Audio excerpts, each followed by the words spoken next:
Bonsoir à tous, bonsoir à ceux qui nous rejoignent. Donc ce soir, nous sommes en live pour un cinquième live de cette nouvelle thématique, donc de la vigne au champagne. Ce soir, nous allons accueillir Christine du champagne Pio Seviano pour parler donc de la vinification, plus particulièrement de deux points importants, la fermentation alcoolique et la fermentation malolactique. Donc ce sont deux étapes qui viennent suite au pressurage et au débourbage que l'on a vu en début de semaine avec Fiona et que Christine va donc nous parler. J'attends qu'elle se connecte. Voilà. Bonjour Rudolph, j'espère que tu vas bien et Chantal aussi en Belgique. Nous attendons Christine qui je pense a du retard parce que je ne vois pas qu'elle est connectée. Ah ça y est, elle arrive. Wouh, elle a l'heure. Dis donc. Euh, Hop, arrivé.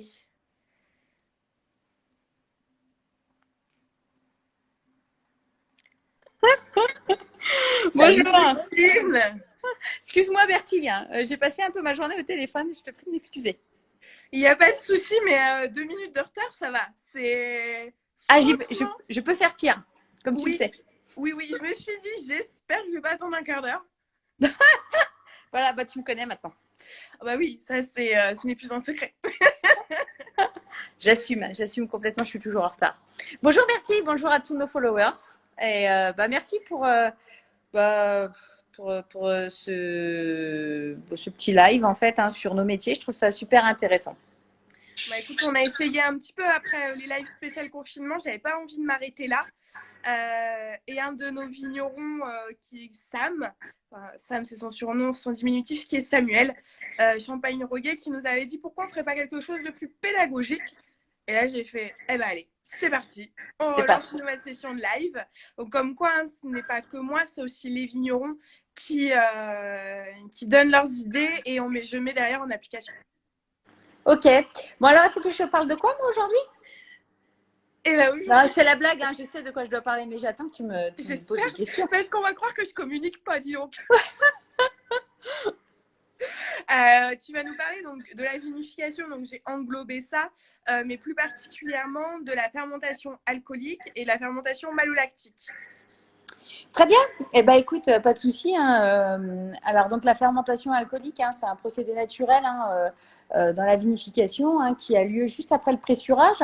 Alors, quand on dit juste après le pressurage, c'est qu'en général, hein, on lance les fermentations alcooliques 3 jours après le début des vendanges pour les premiers mous.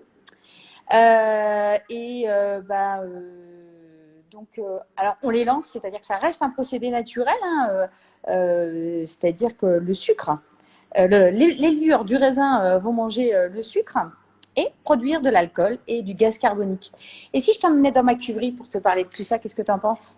Ben, je pense que ça peut être très pratique pour moi, mais aussi et vraiment Ouais. pour ceux qui nous regardent. Et c'est aussi pour ça un peu que je t'ai choisi pour parler de ces deux étapes, puisque tu as un avantage, c'est que tu as la cuverie qui est juste là et qui logiquement capte. Alors, peut-être pas la Wi-Fi, mais la 4G.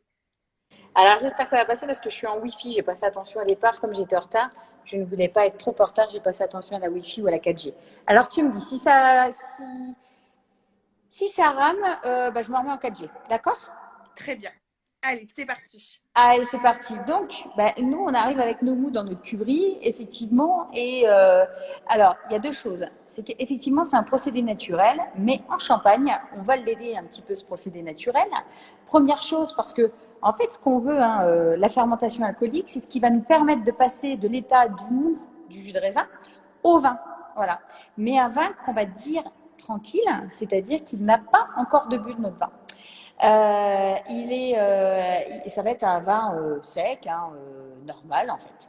Et on le voudra donc à 11 degrés d'alcool. Et puis, on va l'aider parce que en Champagne, parfois, on n'arrive pas à atteindre les 11 degrés d'alcool. Donc, on va l'aider pour ceci à rajouter, on va rajouter du sucre, c'est-à-dire qu'on va chaptaliser. Hein, alors, normalement, en tout cas ici, c'est comme ça qu'on fait quand on chaptalise. Le sucre qu'on va rajouter, c'est du sucre de canne, hein, celui qu'on va utiliser tout simplement dans les gâteaux notamment. C'est vrai qu'en Champagne, on a le droit de chaptaliser beaucoup quand même, il faut être honnête.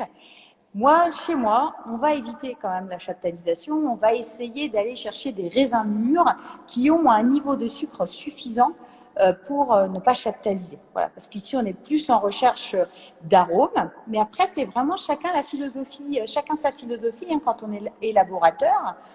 D'autres vignerons, eux, préfèrent avoir plus d'acidité, vont aller chercher des raisins peut-être un petit peu moins mûrs et utiliser la chaptalisation. C'est vraiment chacun son choix. Mais ici, ouais, on va essayer d'aller chercher des raisins mûrs.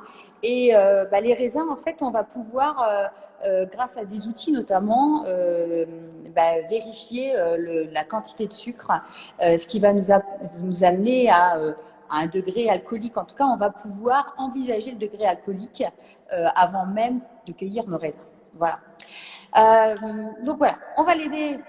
Soit en rajoutant ou pas du sucre, mais en tout cas, on va vouloir obtenir un vin à 11% d'alcool.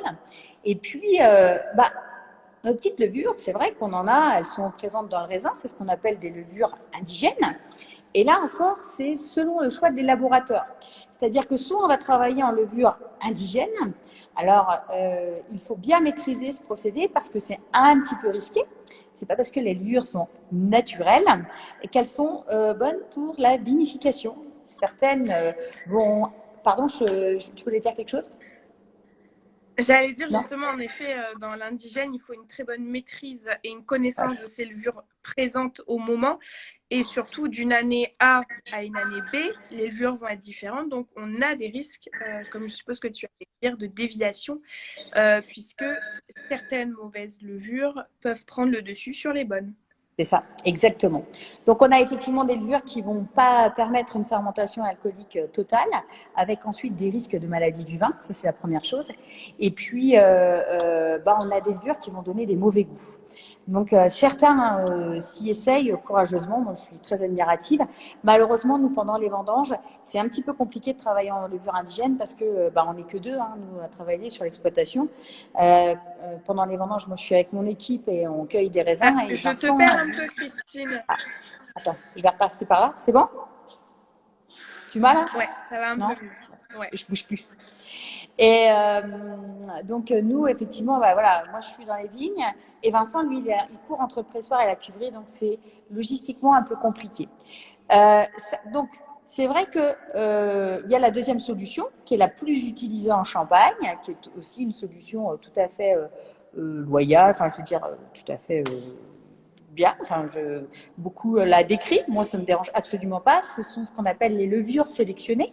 Donc, c'est-à-dire qu'à un moment, les laboratoires de Champagne sont allés sélectionner des levures qui étaient efficaces, c'est-à-dire qui permettaient une bonne fermentation alcoolique, tout en étant neutres, c'est-à-dire qu'elle n'apporte absolument aucun goût. Du coup, elle ne révèle pas un terroir en particulier. Et c'est vrai que c'est une solution quand même bien pratique et qui permet une maîtrise de la fermentation alcoolique. Et puis, il y a la troisième solution, c'est celle pour laquelle on a opté cette année. Enfin, en tout cas, on a commencé à y travailler l'année dernière dessus. Je crois qu'on a la même. Ah, alors nous avons certainement la même. C'est vrai que ces levures sélectionnées, elles sont pratiques. Les levures indigènes, c'est pas facile. Et en même temps, c'est vrai que quand on commence à travailler le terroir comme on le fait, pourquoi ça fait ça? Voilà. Donc, quand on commence à travailler le terroir comme on le fait, à un moment, on se dit, bon, c'est bien beau, c'est levure sélectionnée, mais ça ne correspond plus forcément à ma philosophie. Voilà. Après, toutes les solutions se valent en ce qui me concerne, hein, chacun son choix, chacun sa philosophie. Et donc, on a fait une sélection de nos propres levures indigènes. Voilà. Donc, en 2018, nous avons cueilli des raisins, en fait, dans différentes parcelles que j'ai choisies, soit pour leur âge, pour leur grand âge d'ailleurs, souvent. Et nous les avons envoyés en laboratoire. Et en laboratoire, on nous a trouvé 8 souches de levure, et dont 3 tout à fait très intéressantes. Enfin, tout à fait très intéressantes. J'ai mis la quantité là. C'est-à-dire que non seulement elles permettaient une fermentation alcoolique efficace, oui. Mais en plus, elles apportaient des arômes hyper intéressants. Voilà, vraiment qui complètent et qui apportent quelque chose en plus au vin. Et du coup, nous avons décidé, dès cette vendange, d'utiliser ce cocktail de 3 levures. Au départ, on devait le faire sur 30% de notre cuverie en essai. On aura fait 80%. Voilà, on était tellement emballés avec Vincent qu'on est parti là-dessus. Donc, on va ensemencer nos différentes cuves de ces levures et du sucre s'il y a besoin. Mais nous, voilà, regarde, si je te montre, alors j'espère que ça ne va pas couper, mais tu vois, sur certaines cuves comme celle-ci, Chapta 0, donc on a chaptalisé. Et levure, on est bien d'accord, un PS, ça veut pas dire parti socialiste, ça veut dire Pieux et Villano. Voilà. Ouais, pardon, je l'aime bien cette petite blague. Donc voilà, on va ensemencer. Alors n'hésitez pas à poser des questions s'il y avait des questions. On va ensemencer nos cuves et puis les fermentations alcooliques vont partir. Et en même temps, on va lancer ici nos fermentations malolactiques. Ouais. Le premier Donc, quand tu processus. dis en même temps, c'est-à-dire que tu lances ta fermentation alcoolique, tu attends quelques jours, que ce soit à milieu au niveau densité, densité, oui, et ensuite tu lances ta fermentation malolactique, ou tu lances ta fermentation alcoolique en même temps la fermentation malolactique, ou tu attends la fin de F1. Comment En fait, on profite justement de la chaleur dégagée par la fermentation alcoolique pour lancer en même temps la fermentation malolactique. Voilà. Vincent, il prépare un pied de cuve avec une bactérie lactique et il fait les deux en parallèle. Par contre, ce que je voulais dire avant de parler de la fermentation malolactique, parce que celle-ci, même si elle est naturelle, c'est une option en fonction de chaque vinificateur. Mais pour finir sur la fermentation alcoolique, elle dégage du dioxyde de carbone. Donc effectivement, ici, on est dans une pièce aérée. Et puis, elle dure à peu près 7 jours, à peu près, cette fermentation alcoolique. Et effectivement, on va monter en température. Voilà. Et au bout de 7 jours, on va avoir notre vin à 11 degrés d'alcool. Voilà. Et alors, comment cette année s'est passée? Parce que nous aussi, c'était la première année de nos propres levures sélectionnées. Et c'est vrai que je te rejoins sur le côté aromatique. On a vraiment, quand on a goûté en février après repos pour goûter les vins clairs, on s'est aperçu en fait que c'est vraiment bénéfique sur nos vins, parce on va plus loin dans le côté personnel et personnalisation, dans le côté terroir. Mais par contre, c'était la première année, nous on a fait 100%. J'ai dit on fonce. Alors, température maîtrisée, on revient sur la question juste après Chantal et Rudolf. Je voulais poser une question à Christine. Comment se sont déroulées, toi, ces fermentations avec tes propres levures? Donc, nous, on a eu des petites surprises. Ah bon? Écoute, je ne sais pas de quelle heure tu as eu des surprises, mais nous, ça s'est très bien passé. Et je ne sais pas quel type de surprise tu as pu avoir. Alors, sur une levure sélectionnée industrielle, on est sûr que la fermentation alcoolique, elle se termine bien. Et là, en fait, sur la fin, certaines cuves patinaient. On a dû, en fait, relancer un petit peu la fin de fermentation parce que, alors, est-ce qu'elle n'était peut-être pas assez performante? Donc voilà, je voulais savoir si toi, est-ce que ça t'avait fait ça aussi ou... Non, ça s'est très bien passé. Nos analyses, elles ont été claires et clean. Ça s'est très très bien passé. Il n'y a pas eu de problème. Après l'étude, alors ce qu'on a oublié de dire, Bertie, c'est que faire ce qu'on a fait, ça a un coût certain. C'est pas donné de faire ce qu'on a fait. C'est pour ça aussi qu'il ne faut pas se tromper non plus. Tous les vignerons ne peuvent pas se le permettre, ou en tout cas, voilà. C'est assez coûteux. Le prix, c'est le prix d'identité du terroir. Mais non, j'ai pas eu de surprise. Après, il y avait eu un vrai dossier d'analyse derrière. Parce que par exemple, ce cocktail, on sait qu'en bouteille, il ne faut pas qu'on utilise les 3, mais 2 seulement. tu vois.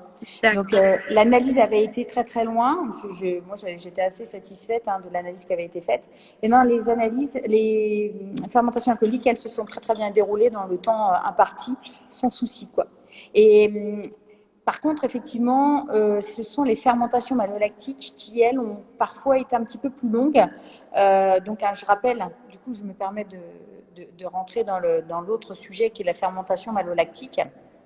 C'est que la fermentation malolactique, c'est l'action des bactéries lactiques qui transforment l'acide malique, parce qu'on a plusieurs acidités dans le raisin.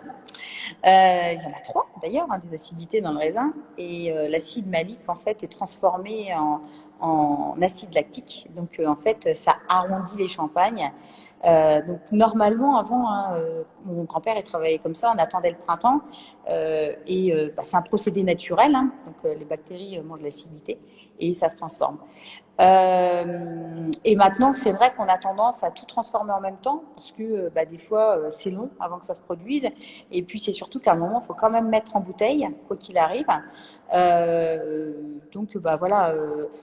Après, certains vont bloquer ces fermentations malolactiques pour avoir plus d'acidité dans le champagne, c'est-à-dire qu'ils veulent conserver cette acidité mordante qu'apporte l'acidité malique, notamment parce que ça permet aussi une meilleure conservation dans le temps, etc. Et puis si on n'a pas assez d'acidité, voilà, on bloque les fermentations malolactiques. Ici, la philosophie de la maison, pour l'instant, parce que comme dirait Clémenceau, il n'y a que les imbéciles qui ne changent pas d'avis. Mais pour l'instant, en tout cas, ici, on continue les fermentations malolactiques parce que déjà, c'est un procédé naturel et qu'on ne cherche pas forcément l'acidité. On n'en a pas besoin tout est dans les derniers mots pour le moment. Voilà. Donc, Alors, ouais, c'est à couper. non, c'était juste pour revenir du coup sur les questions de Rudoc et Chantal. Température maîtrisée. Est-ce que tu as cuverie et thermorégulé ou... Tout à fait. Tout à fait. On a des petits drapeaux dans les cuves que je ne peux pas te montrer parce que regarde, figure-toi qu'elles sont encore pleines. Je vais mettre en bouteille dans quelques jours, dans une semaine. On aura quasiment terminé la mise en bouteille. Et d'ailleurs, on va préparer de nouveau de quoi faire une fermentation alcoolique en bouteille. Dimanche soir, on va tout préparer pour la fermentation. Je suppose que tu vas faire un live pour ça. Écoute, j'y ai bien pensé, mais il faut que j'ai toute ma cervelle à ce moment-là, parce que comme tu le sais, ça se calcule. En fait, quand on prépare les ferments pour la mise en bouteille, c'est-à-dire que on va préparer de nouveau sucre, levure pour créer l'effervescence en bouteille. Donc juste avant la mise en bouteille, il n'est pas question de se tromper dans les calculs si on veut pas que les bouteilles explosent. Ou si on veut pas qu'il y ait pas de fermentation pas d'effervescence dans les bouteilles. Et donc, papa m'a appris ça cette année. C'est vrai. Et c'est vrai que les calculs sont très précis. Ah, faut être très précis. Donc je m'étais posé la question honnêtement. Ah, oui. Je m'étais dit est-ce que je fais un petit live sur la question, ça peut être rigolo. Est-ce que j'en ferai à la fin de mes calculs? Peut-être parce que en général, on est tous les deux enfermés dans notre cuverie avec Vincent. Des fois, papa vient nous donner un coup de main, ça peut être sympa. Mais je pense qu'on le fera vraiment à la fin quand on aura tout fini. Voilà, parce que faut pas. Puis tu vois, on s'enferme vraiment. On ferme toutes les portes. Il n'est pas question de nous déranger à ce moment-là. Ce serait dommage quand même. Faut pas se planter. Non, et puis il faut bien mélanger dans les cuves. C'est pas question que les ferments restent. Enfin bref, c'est voilà. Non, mais tout est-il que non, je pense pas. J'y avais pensé. Donc, voilà. Mais fermentation malolactique, donc c'est un procédé naturel et pour l'instant, nous on a décidé de le conserver et puis on verra ce que le climat nous impose dans quelques années. Voilà. Mais c'est vrai que notre terroir, en fait, il nous donne beaucoup de souplesse dans les vins, beaucoup d'expressions aromatiques. Et c'est vrai que la fermentation malolactique permet le renforcement de cette expressivité. Donc, pour l'instant, tout concorde à ce qu'on poursuive dans cette voie-là. Mais nous connaissons les limites. Et puis, de toute façon, on a un métier, comme tu le sais, en constante évolution et il faut toujours se remettre en question. Donc, on verra bien dans quelques années. Peut-être que ça va venir plus vite que prévu. Voilà. On verra. Voilà, voilà. Alors, Rudolf nous dit bouteille explosée, ça arrive souvent. Ça arrive de temps en temps. Dans le tas, je pense, il y en a une ou deux qui pouf. Oui, alors ça arrive, c'est des fois, c'est parce qu'il y a un défaut dans la bouteille. Mm. Il faut être honnête, depuis qu'on nous a imposé des bouteilles qui font 100 grammes de moins, vides, hein, j'entends, je crois qu'on est passé de 930 grammes à 830 de mémoire, quelque chose comme ça. Ça arrive un petit peu plus souvent quand même, mais évidemment c'est en cave hein, quand on a les fameux cette barre de pression. Quoi. Ah, je te perds, Ma- là, Christine. Ah, pardon. Toc. Voilà. Ça c'est mieux là? Non? Tu Oui, m'as pu? Ça y est? c'est mieux. Ouais, là, c'est C'est mieux. mieux? Ouais. Ouais, donc je disais effectivement, on en a un peu plus, mais voilà, c'est souvent, en général, quand on s'est trompé dans les calculs, c'est pas une bouteille qui explose, hein. C'est beaucoup plus, malheureusement. Voilà. Enfin, ça m'est jamais arrivé. Je vais croiser les doigts d'ailleurs. Ça m'est jamais arrivé. Voilà. Mais bon. Et ouais, ce que je te disais en fait sur la fermentation malolactique, hein, c'est que dans mes cuves béton et dans mes jarres en grès que tu vois là, toc, effectivement, ça a été un petit peu plus compliqué. La fermentation malolactique a été un petit peu plus longue parce qu'il n'y a pas de drapeau dedans déjà. Et bah ouais, on a des contenus, des contenants un petit peu plus frais, quoi. Donc voilà. Et dans ces jarres en grès, tu fais aussi ta fermentation alcoolique ou tu les... Oui, je fais Oui. tout. Ouais. Et Ouais. comment tu maîtrises du coup ta température face à un contenant Bah, qui n'est pas régulé? ouais, alors là, le truc, c'est que si tu veux, c'est des petits contenants. Donc, de toute façon, Mhm. voilà, ça part assez bien. C'est sur la longueur, hein, la fermentation malolactique. La fermentation alcoolique, ça dure 7 jours. Donc, voilà, ça va, une fois que tu as la chaleur de la fermentation alcoolique qui entraîne la fermentation alcoolique. Mais sur la fermentation malolactique, ça dure quand même plus de 3 semaines. Là, ouais, du coup, bah, la fermentation alcoolique, elle s'arrête. Donc, il n'y a plus cette chaleur hein, quelque part. Donc, c'est un peu plus long. Donc, là, bon, on les fait analyser hein, au fur et à mesure hein, pour savoir effectivement si on a encore des traces d'acide malique. Si on a encore des traces d'acide malique, ça veut dire que la fermentation n'est pas terminée. Et dans ce cas, voilà, on attend en fait. Voilà. Et en fait, après, on soutire. Mais on a laissé les lits assez longtemps en place, notamment dans ces nouveaux contenus, hein, dans ces nouveaux contenants, pardon, parce que comme tu l'as vu, en fait, hein, l'idée notamment des œufs, c'était de permettre la suspension des lits pour, comment dire, enrichir encore plus hein, les vins, puisque il y a en fait dans ces œufs, ils se forment un petit peu comme une sorte de vortex naturel. En fait, hein, les lits, elles Mhm. sont jamais complètement au fond des œufs. Et c'est vrai que pendant les dégustations, c'était plutôt surprenant, hein, parce qu'on avait des vins assez costauds et assez chargés. Hein. J'entends par là que on voyait bien qu'effectivement, on avait en même temps un peu de lit quelque part. Et ça va être mis aussi en bouteille? Ou vous les conservez un Oui, peu? bien sûr. Et Alors, tu on sais va. si je pourrais pas venir goûter ça en rentrant? Ah ouais, bah il faut. Alors là, il faut que tu te dépêches. Hein. Il faut que tu te dépêches parce que comment dire. Ah, on vous perd toutes les deux, on nous dit. Bah mince. Ah, alors moi pourtant j'ai toujours le réseau qui fonctionne. Non.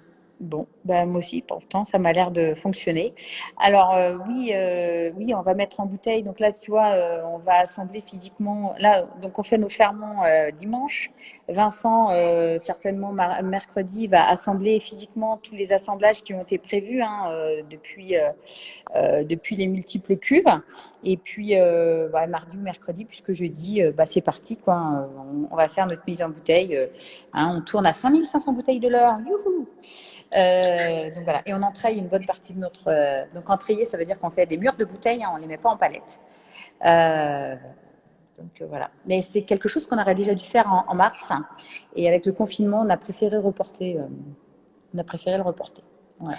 Et est-ce que tu vois une incidence sur le fait d'avoir, parce qu'il y a du coup mars, avril, mai, juin, 3 mois en plus de, par exemple, dans tes jarres ou tes cuves, est-ce que tu vois encore une évolution? Est-ce que tu Alors, te dis, bah, finalement, c'est peut-être pas plus mal de le mettre en bouteille au mois de juin ou non, non, on continuera au mois de mars comme de base c'est prévu?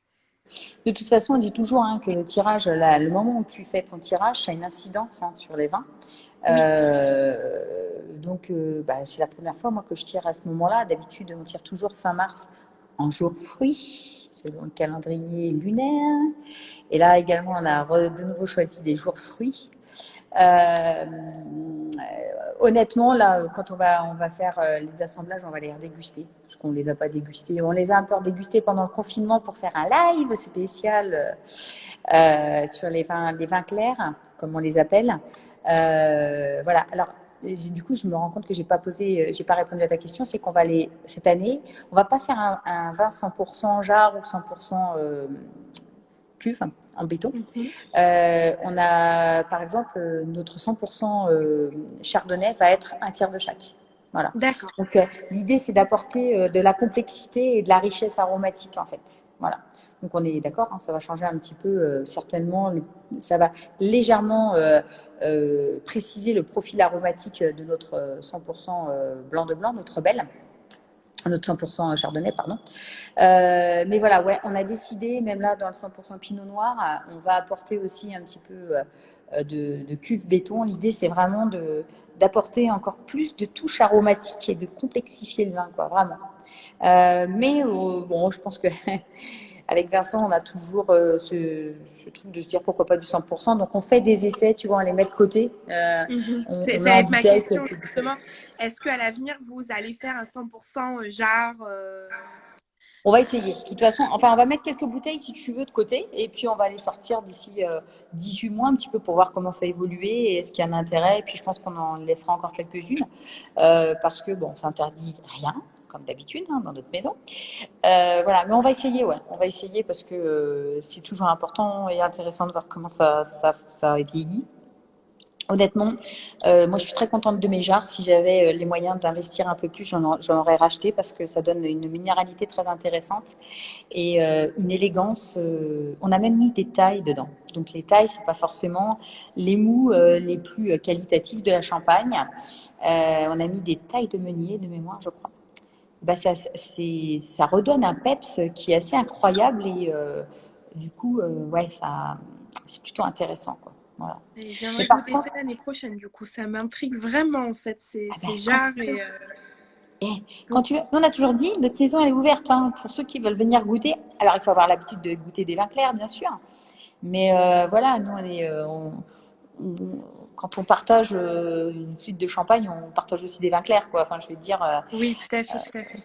et là, si tu veux, ce qui était intéressant, on a fait parfois avec les professionnels notamment, et quand on a fait notre live vin clair, on l'a fait, c'est de goûter le chardonnay.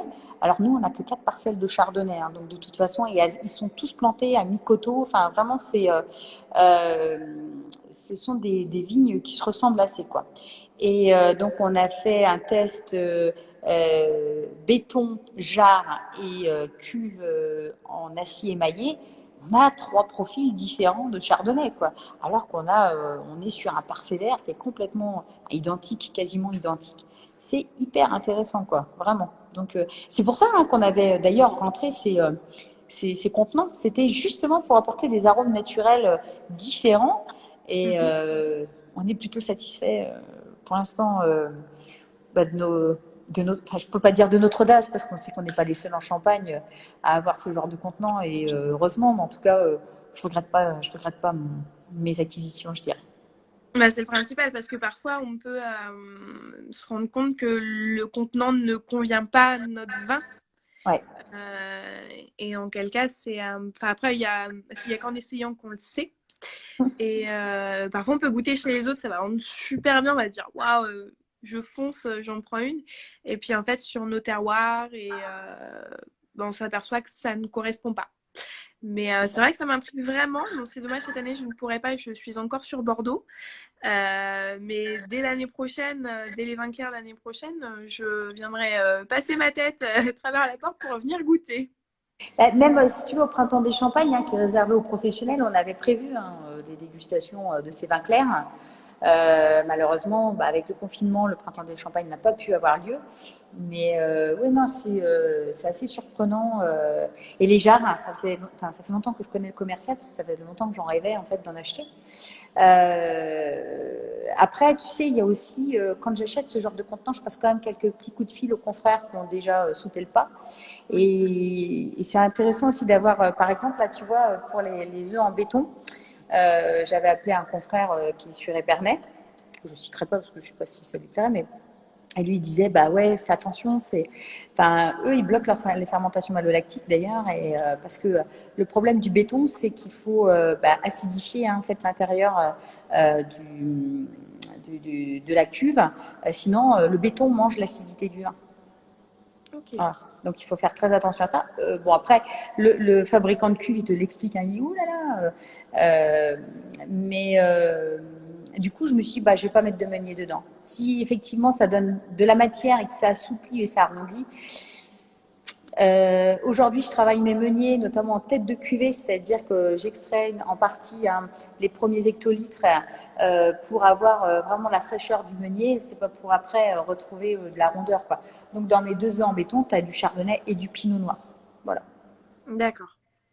Alors, Alors, la la différence différence. entre œuf et jarre et l'impact.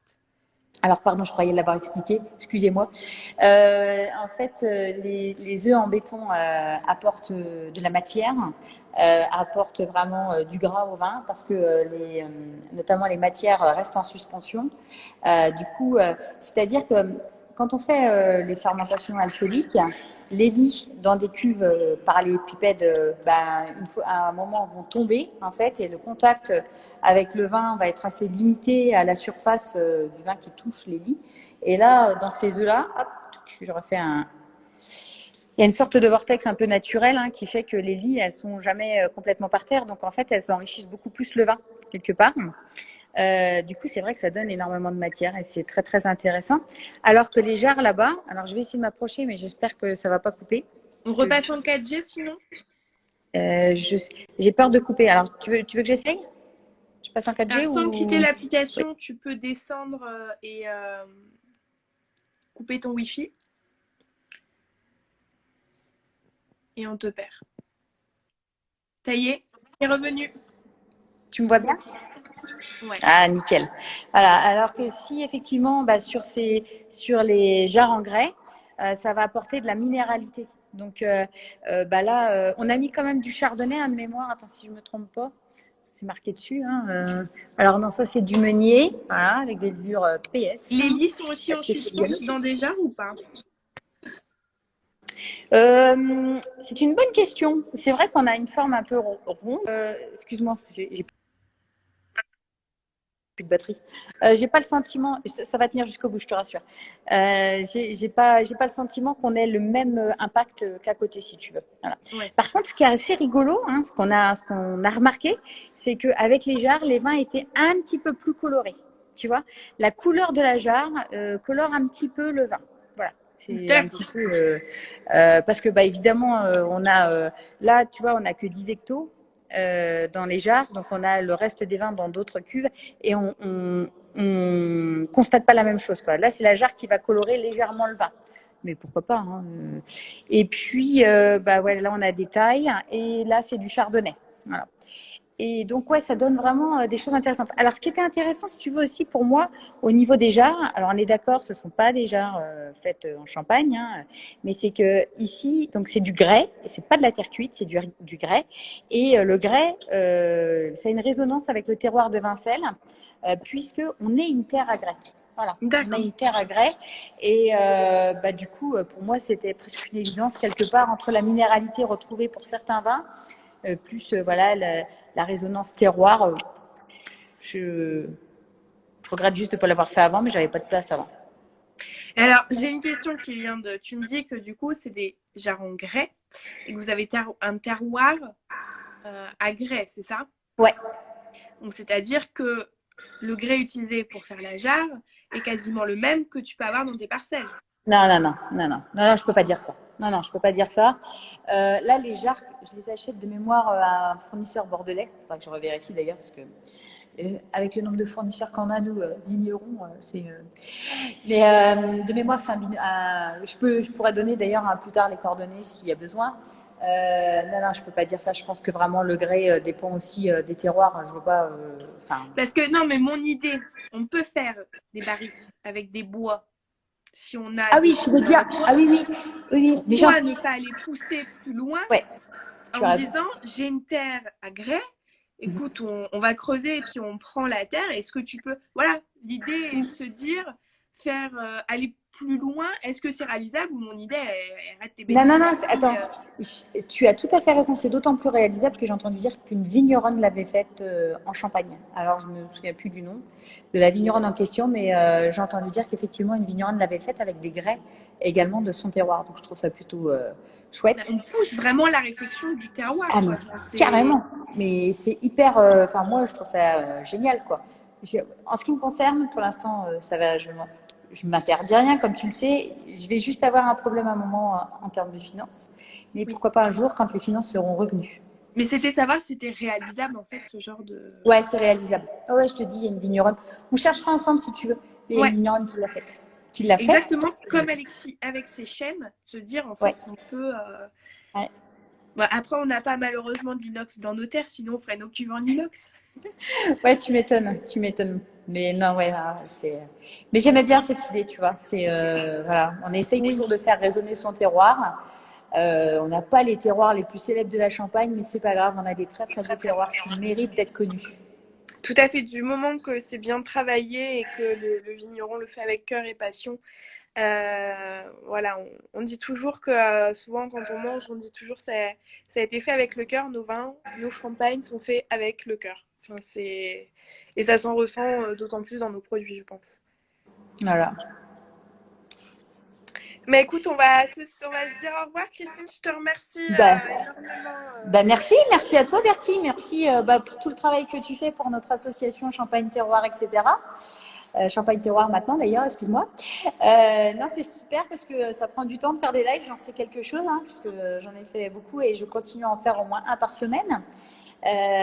Donc voilà, et en même temps, c'est hyper intéressant, je pense, pour tous nos followers. Et en plus, on est toujours, comme tu le sais, on attend toujours leurs questions, leurs commentaires, leurs suggestions. Il n'y a pas de souci, on Exactement. sera. Voilà. Exactement, c'est Donc, avec grand merci. plaisir que je fais ces lives, hein. C'est que pour animer un petit peu les réseaux sociaux et voilà, enfin, ça prend du temps, c'est sûr, mais c'est du temps avec grand plaisir, quoi. Ça me fait toujours vraiment plaisir. Et d'autant plus, je vous vois à travers un live, puisque je n'ai pas eu l'occasion de vous voir à la dernière réunion. Donc voilà, c'est toujours un vrai moment et c'est aussi un grand plaisir de partager ça avec nos followers. Et surtout, voilà, vous avez des questions, vous avez voilà, une idée de live qu'on pourrait mettre en place, nous sommes preneuses. Et si ça peut se réaliser, bah voilà, je mettrai ça en place. Et voilà. Bon. Merci Christine. Merci à tous nos followers. Pour nos Merci à followers, toi. on se retrouve la semaine prochaine, de nouveaux rendez-vous, de nouveaux vignerons et des nouvelles thématiques donc de la vigne au Champagne. Très bonne soirée à tous et très Bonne bon soirée week-end à à tout le tous. monde. Bon Au revoir. week-end. Au revoir Christine.